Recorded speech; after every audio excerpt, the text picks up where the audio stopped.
Hello bull draggers. दोस्तों, इस वक्त दुनिया भर में एक ही चर्चा है, ईरान इजराइल कॉन्फ्लिक्ट, और इसको लेकर तरह तरह की खबरें मार्केट में आ रही हैं और उन खबरों पर मार्केट रिएक्ट भी कर रहा है। हमने देखा कि पहले खबर आई कि इजराइल ने ईरान के न्यूक्लियर ठिकानों पर अटैक किया, फिर काउंटर अटैक की खबरें आई कि काफ़ी तबाही तेल अवीव में मची। इसके बाद खबर आई कि अदानी के पोर्ट्स पर हमला हुआ, फिर खबर आई कि यूएस के एम्बेसी के ठिकानों पर हमला हुआ। कुछ खबरों का खंडन हो रहा है, कुछ खबरें सही साबित हो रही हैं और मार्केट्स उसी के बेसिस पर ऊपर या नीचे जा रहा है। लेकिन as a smart investor and trader हमें खबरों को थोड़ा साइड में रखना चाहिए और मार्केट के इंटरनल्स को देखना चाहिए और उसके डेटा को स्टडी करना चाहिए और पता करना चाहिए कि मार्केट किस तरफ जा रहा है। तो आइए मेरे साथ डेटा को यूज़ करके डिकोड करते हैं। तो आइए सबसे पहले सेक्टर्स का परफॉर्मेंस देखते हैं कि यहाँ हमें क्या देखने को मिल रहा है। तो आज का जो बेस्ट परफॉर्मिंग इंडेक्स था वो आईटी था। क्यों ये अप रहा, इसके बारे में थोड़ी देर में हम बात करेंगे। और लगभग सभी सेक्टर्स आप देखिए तो वो ग्रीन में रहे और निफ्टी करीब 0.92% ऊपर रहा और ये सेक्टर्स जो थे वो उसको उन्होंने आउट परफॉर्म किया। और यहाँ पर जो खास नोट करने वाली बात है, स्मॉल कैप और मिड कैप में भी काफ़ी तेज़ी देखने को मिली, यानी कि जो छोटे इन्वेस्टर्स हैं उन्होंने भी इस रैली में पार्टिसिपेट किया। हालांकि मेजॉरिटी ऑफ इंडेक्स को अगर आप देखेंगे वो निफ्टी को उन्होंने अंडर परफॉर्म किया। अब आइए बात करते हैं कि आईटी में अचानक से पिछले 2-3 दिनों से रैली क्यों होने लगी है और उसका कारण है कि डॉलर को अगर आप देखें तो यहाँ पर एक बार फिर वो रुपये के अगेंस्ट में स्ट्रांग होते जा रहा है, रुपया कमज़ोर होते जा रहा है और हम अब 86 के लेवल के पार पहुंच गए हैं। इससे पहले हमने अगर आप देखिए तो जनवरी के महीने में करीब हमने टॉप बनाया था 87 का और उसके बाद आरबीआई ने काफ़ी पैसा पंप किया रुपया को संभालने के लिए, उन्होंने संभाला और फिर हमें राइज देखने को मिल रही है। तो हम जानते हैं कि जब रुपया कमज़ोर होता है तो इसका सीधा फ़ायदा हम जो कंपनीज एक्सपोर्ट करती हैं उनको होता है, उनको बैठे बिठाए मुनाफा मिल जाता है। तो इसका फ़ायदा आईटी इंडस्ट्री को मिलता हुआ दिख रहा है। अगर आप देखें तो पिछले साल ईयर एंड और जनवरी के बिगिनिंग में हमारा रुपया जो है ऑल टाइम हाई करीब 87 पहुंच गया था और उसी दौरान अगर आप निफ्टी आईटी का परफॉर्मेंस देखें तो वो भी ऊपर चला गया था। अब क्या होता है कि जब ट्रेडर्स इन्वेस्टर्स को पता चलता है कि अब रुपया पीक आउट हो चुका है तो उसी दौरान अगर आप देखें फिर इसमें हमें फॉल भी देखने को मिलता है। तो हम जानते हैं कि आईटी इंडस्ट्री में इस वक्त ज़्यादा कुछ होने वाला नहीं है। उनके जो रेवेन्यू गाइडेंस है 1%, 2%, 3% के हैं, तो ज़्यादा जो भी उनको एक्स्ट्रा फ़ायदा हो रहा है वो रुपया के वीक होने से हो रहा है। तो इस तेज़ी को हम ऐसे डिकोड कर सकते हैं कि ये कोई फंडामेंटल चेंजेस नहीं है, ये सिर्फ करेंसी का बेनिफिट है, ऐसा लगता है। अब आइए एफआईआई की इंडेक्स शॉर्ट्स की पोजीशन देखते हैं। तो यहाँ पर कोई बदलाव नहीं है, उनका गेम चालू है और आगे भी कुछ दिन तक चालू रहेगा। ये कल तक का डेटा है, आज का डेटा अभी नहीं आया है और हम देख रहे हैं कि 1 लाख से ज़्यादा उन्होंने शॉर्ट्स बना दिए हैं। आप देख सकते हैं मार्केट लगभग ऑल टाइम हाई लेवल के आसपास कंसोलिडेट कर रहे हैं और इनके शॉर्ट्स लगातार बढ़ते जा रहे हैं। तो जो अगर हम इनके पास्ट के इनके परफॉर्मेंस को देखें तो ये करीब 1.5 लाख से 2 लाख तक के शॉर्ट्स ये बनाएंगे, उसके बाद मार्केट में जो उन्हें करना है वो करेंगे। तो अभी वही चल रहा है, मार्केट ऊपर जाता है, ये अपने शॉर्ट पोजीशंस को बनाते हैं। तो अगर आप एफआईआई के कैश सेगमेंट में परफॉर्मेंस की बात करें, वहाँ वो क्या कर रहे हैं, तो वहाँ अभी तक पिछले 3 महीनों से वो नेट बायर बने हुए थे। जून में अगर हम देखें तो फ्राइडे तक का डेटा अगर आप देखेंगे तो अब वो नेट शॉर्ट हो गए हैं। तो उनके करीब 4,500 करोड़ की उनकी नेट सेलिंग की फिगर आई है। हालांकि महीने में अगर आप पिछले 10-12 दिनों में देखें, 10 दिनों में देखें 10 ट्रेडिंग डेज में, तो 6 दिन उन्होंने सेल किया, 4 दिन उन्होंने बाय किया, नेट उनकी सेल की फिगर है। तो हमारा जो लास्ट होप है वो ये है कि कम से कम वो कैश सेगमेंट में बायर बने रहें, वहाँ हेवी सेलिंग ना करें। वो ट्रेंड भी बदलता हुआ दिख रहा है। हालांकि अभी ये टू अर्ली टू से कि क्या वो अब बायर से सेलर बन जाएंगे, लेकिन थोड़ा इस महीने का उनका परफॉर्मेंस है ना वो कंसिस्टेंट नहीं है। बाइंग सेलिंग इस तरीके की वो चीज़ें कर रहे हैं। तो अगर वो वहाँ पे नेट सेलर बन जाते हैं कंसिस्टेंटली, जैसा उन्होंने पिछले साल के अंत में किया, तो फिर मार्केट को संभालना बहुत मुश्किल हो जाएगा। अब आइए जरा हम निफ्टी के फ्यूचर्स की एनालिसिस करते हैं और देखते हैं वहां पर हमें क्या देखने को मिल रहा है। तो मैं आपसे लगातार आपके साथ क्या शेयर कर रहा था कि ये निफ्टी ऊपर जा रहा है और इसका जो प्रीमियम है वो डाउन जा रहा है, इसलिए ये ट्रेंड एक क्वेश्चनेबल ट्रेंड था। ये मैंने आपके साथ कई बार पहले शेयर किया और उसी का नतीजा देखने को मिला कि यहाँ पर हमें फॉल देखने को मिला है। अच्छी चीज़ क्या है कि आज के दिन प्रीमियम्स बढ़े हैं, लेकिन कितने बढ़े हैं, क्या ये सफिशिएंट है? तो मैं आपको एक चीज़ दिखाता हूँ। अगर आप ये निफ्टी का लेवल देखें, अगर हम जो करंट लेवल पर खड़े हुए हैं और इसी को इसके पास्ट के लेवल पे देखें तो ये दोनों लेवल लगभग बराबर हैं, लेकिन यहाँ हमें क्या देखने को मिल रहा है कि इसका जो प्रीमियम था करीब 80 से ऊपर था और यहाँ पर हम उसके आधे लेवल पर हैं। तो ये ठीक है, आज का प्रीमियम बढ़ा है, लेकिन अगर हम इसको पिछले उससे कंपेयर करें तो उसके आधे लेवल पर है। तो ये हमें एक्सट्रीम शॉर्ट टर्म में अगर मैं कहूँ थोड़ा सा होप दे रहा है, लेकिन ओवरऑल इसमें बहुत ज़्यादा दम हमें होता हुआ नहीं लिख रहा है। दूसरी तरफ अगर आप देखिए OI की सिचुएशन को देखते हैं, ये रैली यहाँ पर हो रही थी और OI यहाँ पर नहीं बन रहा था, यानी कि इस रैली पर लोगों को फेथ नहीं था।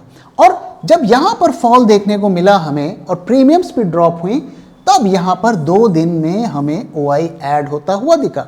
आज मार्केट इतना ऊपर गया, लेकिन आप देखिए OI एडिशंस कम रहे, ज़्यादा OI ऐड नहीं हुए, इसलिए आज की रैली ऐसा लगता है काफ़ी कम वॉल्यूम, कुछ हैंडफुल ऑफ स्टॉक्स ने मार्केट को चढ़ाया है। आगे इससे रिलेटेड डेटा और भी हम देखेंगे। अब आइए जरा ऑप्शंस का डेटा भी देख लेते हैं। तो ऑप्शंस के डेटा में भी क्या देखने को मिल रहा है, अगर आप देखें तो ये पुट कॉल रेशियो यहाँ पर डाउन हो रहा था, लेकिन मार्केट ऊपर जा रहा था। ये भी मैंने आपके साथ शेयर किया था और नतीजा क्या हुआ कि यहाँ पर हमें शार्प फॉल देखने को मिला। लेकिन पिछले दिनों सिचुएशन में बदलाव आया, मैंने आपके साथ शेयर किया था कि यहाँ पर आप देखिए ये मार्केट नीचे गया और यहाँ पर पुट कॉल राइज किया, यानी कि ये एक तरीके से इसने एडवांस क्लू दे दिया आपको कि मार्केट से यहाँ से जंप करेंगे, और लगभग वैसा ही होता हुआ हमें यहाँ पर देखने को मिला। 2021 के बुल ट्रैक पोर्टफोलियो में हमने ऐड किया था कोचिन शिपयार्ड, जिसने 2 साल में 10 गुना से ज़्यादा रिटर्न दिया, क्योंकि एक पैरामीटर चीख चीख के कह रहा था मुझे खरीदो खरीदो खरीदो। और ये कोई तुक्का नहीं था, क्योंकि 2021 के पोर्टफोलियो में कई स्टॉक्स मल्टी बैगर साबित हुए।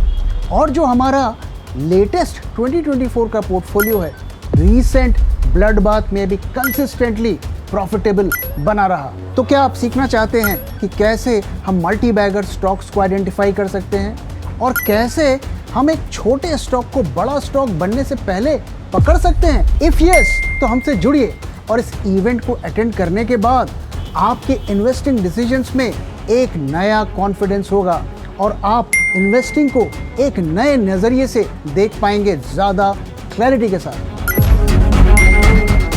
Invest for alpha, a 2-day online workshop जहां पे आप कुछ खास सीखेंगे, जैसे कि how to spot multi baggers, evaluating a stock, valuation parameters और भी बहुत कुछ।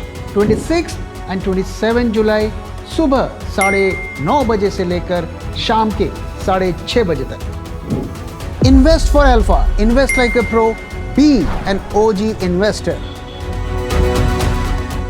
तो अब इन सब डेटा पॉइंट्स को आइए उसका एक बर्ड्स आई व्यू लेते हैं और समझने की कोशिश करते हैं कि ये डेटा पॉइंट्स हमें किस तरफ इशारा कर रहे हैं।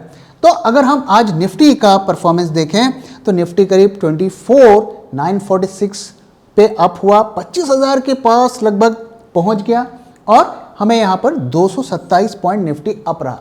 कॉल आईवी को अगर आप देखें, कॉल आईवी में जंप है, 11% से बढ़कर 14% हो गया है। ये अच्छा साइन नहीं है, लेकिन इसको बैलेंस करने के लिए अगर आप देखें तो पुट के आईवी में ड्रॉप हुआ है, 16% से 14% ड्रॉप रहा है। अभी भी मैं कहूँगा कि आईवीज हमारी 14% की ये नॉर्मल रेंज पे नहीं है। निफ्टी की आईवीज 10% में हम उसको नॉर्मल कहते हैं, और जब भी 12 से ऊपर जाता है तो थोड़ा फेयर वहाँ पर ज़्यादा रहता है।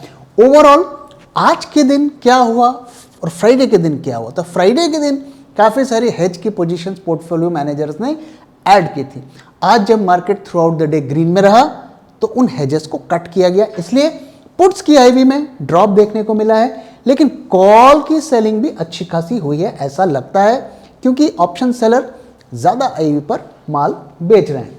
अगर हम पुट कॉल रेशियो में देखें, ये बहुत इंटरेस्टिंग है, ये आप ज़रा इस पर गौर फरमाइए कि 1.14 पहुंच गया है। अगर आप पिछले कई दिनों का परफॉर्मेंस देखें, पुट कॉल रेशियो कभी भी, अगर जून के महीने में, अगर 29 मई से आप देखें तो कभी भी इस लेवल पर नहीं पहुंचा है। ये काफ़ी इंटरेस्टिंग है और ये हमें बता रहा है कि कहीं ना कहीं ऑप्शंस मार्केट में ज़्यादा खेला हो रहा है। विक्स में भी अगर आप देखें माइनर ड्रॉप दिख रहा है और ये नेचुरल है, मार्केट जब ऊपर जाते हैं through out the day green में रहते हैं तो थोड़ा उसमें ड्रॉप देखने को मिलता है। और जैसे कि मैंने आपको दिखाया OI ऐड हुआ लेकिन काफ़ी कम हुआ।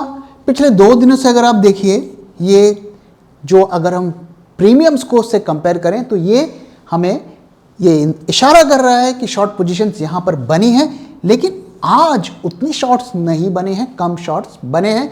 इनफैक्ट इसकी भी पॉसिबिलिटी है कि ये लॉन्ग पोजीशंस हो सकते हैं। अगले महीने में भी लगभग उतने ही कॉन्ट्रैक्ट्स ऐड हुए हैं, बहुत ज़्यादा नहीं ऐड हुए।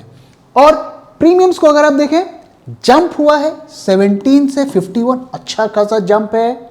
और नेक्स्ट मंथ में अगर हम देखें तो 153 से 72 यानी कि 20 पॉइंट्स का जंप है। तो प्रीमियम्स को अगर आप देखें तो आज जरूर हमें राइज देखने को मिला है पिछले 2 दिन के फॉल के बाद, लेकिन ये बहुत ज़्यादा नहीं है, अभी भी कम है। खास करके अगर आप जुलाई मंथ का प्रीमियम देखें तो ये प्रीमियम तो शायद यहाँ पर होना चाहिए जिस लेवल पर निफ्टी खड़ा हुआ है, तो उसका अब देखिए तो 1/3 प्रीमियम यहाँ पर हमें देखने को मिल रहा है और यहाँ पे 250 से ऊपर होना चाहिए।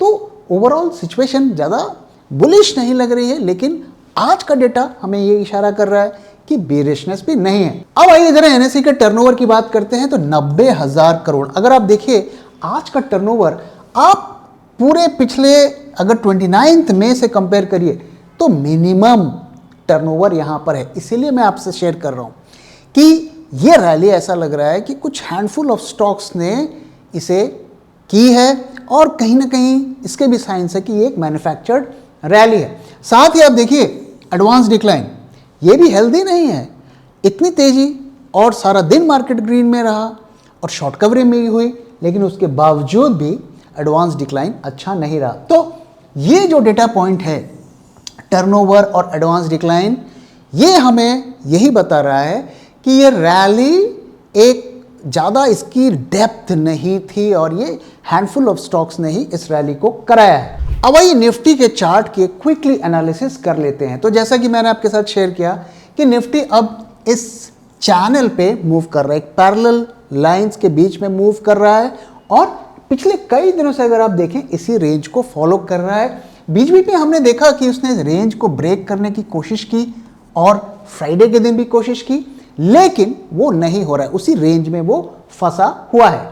अब अगर आपने डेटा पॉइंट्स को देखा और आज का डेटा देखा, वहां पर हमने आपके साथ शेयर किया कि put call ratio extremely bullish, futures में मॉडरेटली बुलिश, विक्स में मॉडरेटली बुलिश, ज़्यादातर डेटा पॉइंट्स बुलिशनेस की तरफ इंडिकेट कर रहे हैं। डेटा मैंने आपको दिखाया, ये मैं कोई मनगढ़ंत कहानी आपको नहीं सुना रहा हूँ।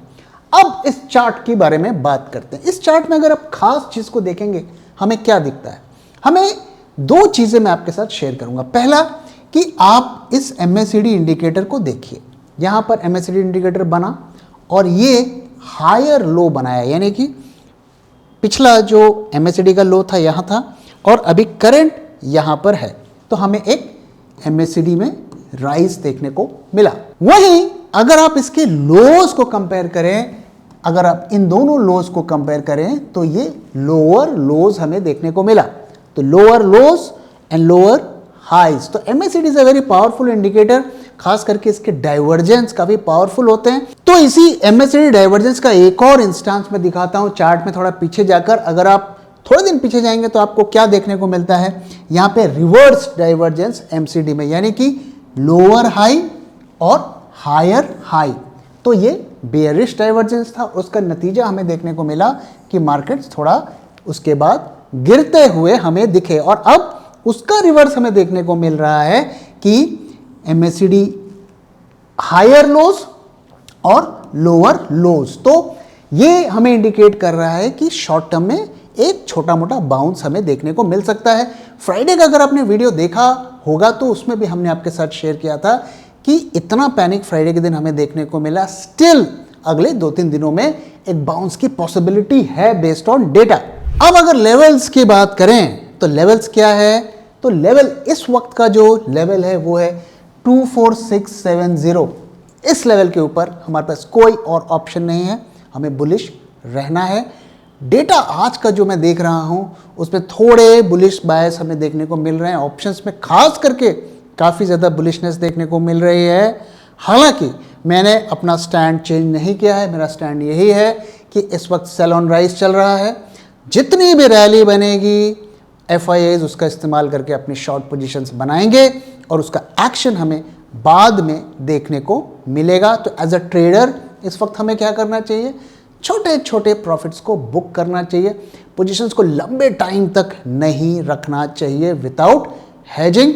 और अगर आप इन्वेस्टर हैं दोस्तों तो क्या करना है आपको पता है कि उन स्टॉक्स को निकालिए जिन स्टॉक्स में अभी इस वक्त ओवर वैल्यू टेरिटरी पे चल रहे हैं और वो फंडामेंटली वीक स्टॉक्स हैं। अच्छे स्टॉक्स अगर आपने लोअर वैल्यूएशंस पर लिए हैं तो उन्हें कंटिन्यू कर सकते हैं। दोस्तों इसी के साथ इस वीडियो को मैं यहाँ पे खत्म कर रहा हूँ। वीडियो कैसा लगा जरूर बताइएगा और अपना फीडबैक भी शेयर करना मत भूलिएगा। Thank you very much for watching, thank you for time.